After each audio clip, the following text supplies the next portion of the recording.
honored to participate in the 85th year of this Memorial Church's original dedication somewhere back in the 1933s, 32s, and so on.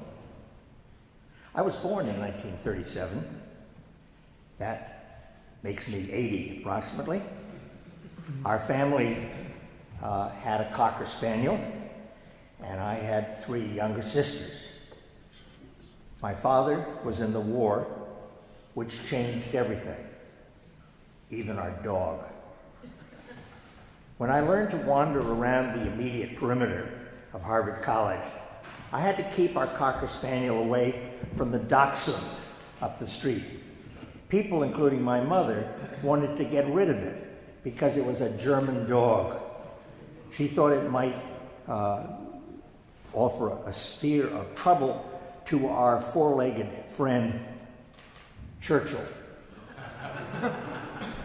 When the war subsided, I remembered some words from my Episcopal boarding school. It was St. Paul who had asked us to look more broadly.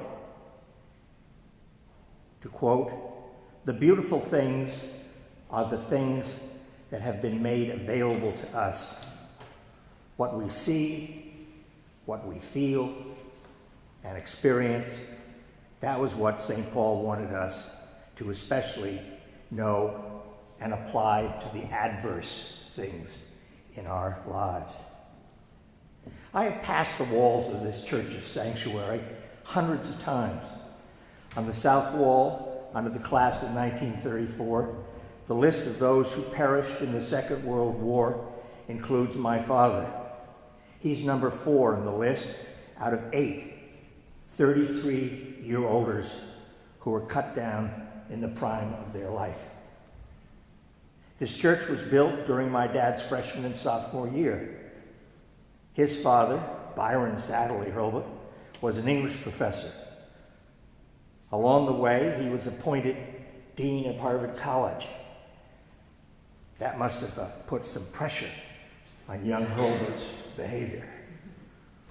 After graduation, Bob, as he was known, took 2 years working in the Labrador Grenfell Mission, which gave medical relief to those who were needy. In this work, Bob confirmed his desire to become a doctor.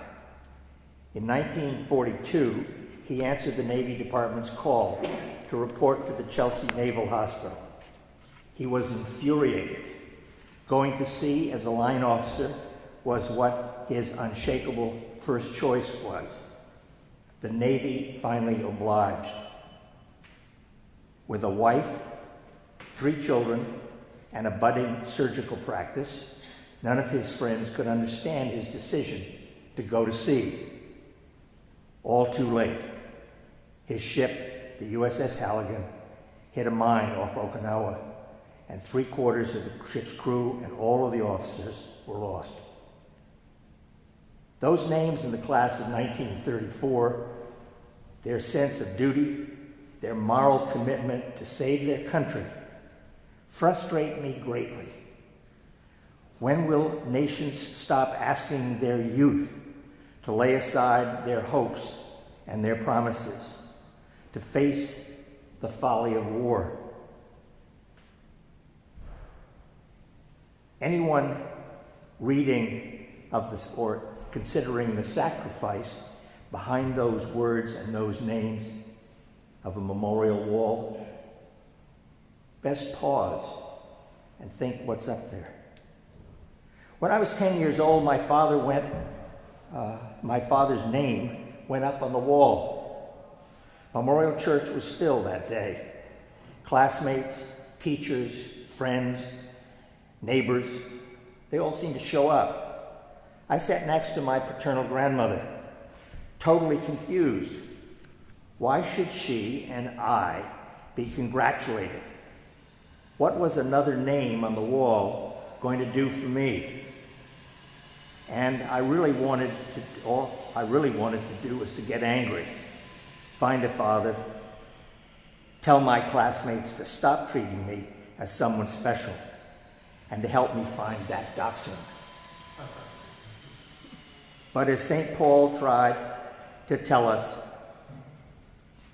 be great, especially in the face of adversity. Still easier said than done.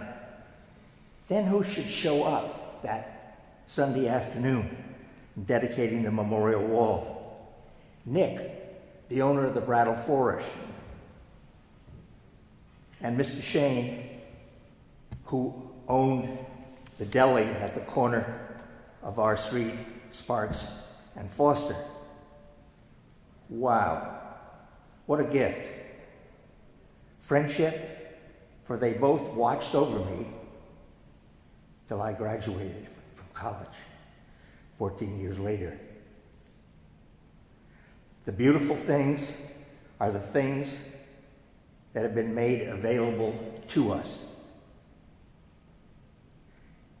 Now, O God of memory and of hope, cast a gracious eye upon this college and university, which from small beginnings has entered upon the day of large things. Where we would be great, make us good. Where we would be famous, make us faithful. And where we would be cautious in our own interests, make us courageous in the service of others. Amen.